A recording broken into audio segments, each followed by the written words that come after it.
What if I told you that Panasonic just woke up from a 7-year slumber and chose violence against Fujifilm?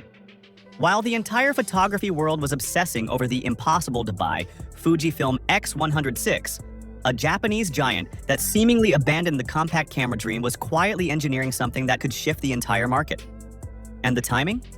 It's almost too perfect to be coincidence.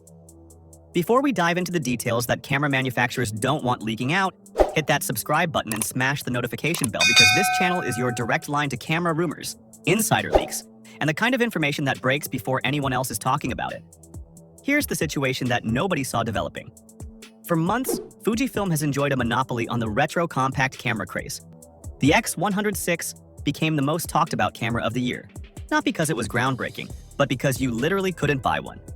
Stock shortages turned into price hikes that pushed the camera past $1,600, and enthusiasts were left refreshing retailer pages at midnight hoping to snag one. Scalpers were having a field day, but while Fujifilm was struggling to meet demand and counting their inflated profits, Panasonic was apparently watching, analyzing, and preparing to exploit every single weakness in that market. The Lumix LX100 III leaks suggest this isn't just another camera release. This is a calculated strategic strike designed to steal customers who are tired of waiting and tired of overpaying. Think about what Panasonic is doing here from a timing perspective. They haven't touched the LX100 line since 2018. 7 years of silence while the world moved to smartphones and full-frame mirrorless systems dominated the conversation. Most people assumed the compact camera with a premium lens was dead, a relic of a bygone era before phone cameras got good enough for social media. But then something unexpected happened. The retro aesthetic exploded. Film photography made a comeback. Suddenly, people wanted that tactile, purposeful shooting experience again. And they wanted it in a compact body that didn't require lens changes or massive camera bags. Fujifilm capitalized on this perfectly with their X100 series, but they created a problem they couldn't solve. Demand vastly exceeded supply, and their loyal customers started looking elsewhere. That's where Panasonic apparently decided to make their move, and the leaked specifications suggest they're not playing around. Let's talk about what sources are whispering about this camera, because if even half of these rumors are accurate, Panasonic is about to drop a value bomb that makes every other compact camera look overpriced. The most significant leak revolves around the sensor. We're hearing that the LX100 III will feature a 25-megapixel Micro Four Thirds Live MAW sensor. The same sensor architecture found in the Lumix G9 II, a camera body that costs $1,900 by itself. But here's where it gets interesting. This sensor includes phase detect autofocus, which the previous LX100 models desperately lacked. But the sensor upgrade is just the beginning of this story. The leaked specifications mention something called dynamic range boost, and an updated Venus engine processor with artificial intelligence subject detection for people, animals, and vehicles. Now, let's put this in a real-world context that actually matters to photographers. You're shooting a documentary project in a city at dusk. The buildings are backlit, there are deep shadows in the foreground, and your subject is moving through mixed lighting. A camera without sophisticated dynamic range handling forces you to choose. Do you expose for the highlights and lose shadow detail? Or do you protect the shadows and blow out the sky? With dynamic range boost and intelligent processing, the camera is making micro adjustments in real time, pulling detail from both ends of the exposure spectrum, giving you a file that's actually usable without extensive post-processing. For a compact camera that you can slip into a jacket pocket, this is the kind of capability that used to require a full-frame body and professional-grade lenses. The lens is where Panasonic's relationship with Leica becomes crucial, and also where things get politically interesting in the camera industry. The rumored fixed 24 to 75mm equivalent, f1.7 to f2.8 Leica DC Vario Summilux lens is reportedly the same optical design as the LX100 II, but with new nanosurface coating technology. Why does coating matter? Picture this. You're photographing a musician performing under harsh stage lights, or you're shooting into the sun during a travel documentary in Santorini. Without advanced lens coatings, you get flare, ghosting, and a loss of contrast that makes your images look washed out and amateur.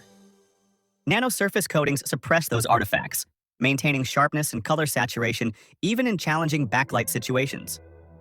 But here's the twist that makes this a surprise move.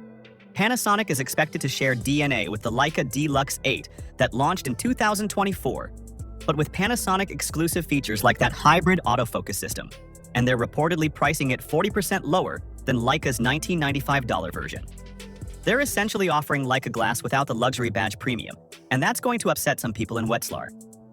Now we need to discuss the video capabilities, because this is where Panasonic is aiming directly at content creators who've been eyeing Fujifilm, but need more than just film simulations. The leaks suggest 6K at 30 frames per second in open gate recording, 4K at 120 frames per second for slow motion, and 5.9K at 60 frames per second with 10-bit color depth. Let's translate that into something tangible. You're a travel vlogger documenting your journey through Vietnam. You're shooting yourself walking through Hanoi's Old Quarter. You want smooth, cinematic footage, and you need flexibility in post-production to reframe shots for both YouTube and vertical formats for social media. Open gate recording gives you the full sensor area to work with, so you can crop to different aspect ratios without losing resolution. The 120 frames per second capability means when you capture that perfect moment, a street vendor tossing noodles in a wok, water droplets splashing in slow motion, you can stretch time and create those dramatic moments that elevate content from travel snapshots to professional storytelling. Let's address the price positioning and what it means for Fujifilm. Rumors consistently point to $1,199 as the base price for the LX100 III. That's $300 cheaper than the LX100 II's inflated current price, and crucially, it's $400 less than what you'll pay for a Fujifilm X100 VI, if you can even find one in stock. Panasonic is reportedly aiming to position this as the pro-compact value king, and they're not being subtle about it. They're targeting enthusiasts who've been priced out or shut out of the Fujifilm ecosystem, offering comparable features with better video capabilities and a more realistic price point. This is the kind of aggressive market positioning that forces competitors to respond. If Panasonic can actually deliver a camera with these specifications at this price point and have it available to purchase without a 6-month waiting list, they don't just compete with Fujifilm, they potentially dominate this segment. The release timeline adds another layer to this strategic chess game. The camera was rumored for October 2025, but that window closed without an announcement. The latest credible leaks now suggest January through February 2026, possibly at CES or a dedicated Panasonic event, with actual shipping in late Q1 to early Q2. Why does timing matter so much? Because Fujifilm is still struggling with X106 supply issues. If Panasonic launches in early 2026 with adequate inventory, they capture everyone who's been waiting 6 months or more for Fujifilm to catch up. Every month that Fujifilm says, "We're working on production," is another month that potential customers are researching alternatives and discovering the LX100 III exists. Panasonic doesn't need to build the hype that Fujifilm already created.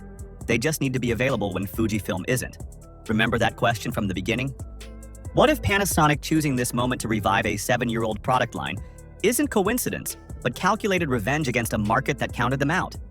The LX100 III leaks suggest Panasonic never stopped watching, never stopped learning, and they waited for exactly the right moment when Fujifilm's success created its own vulnerability.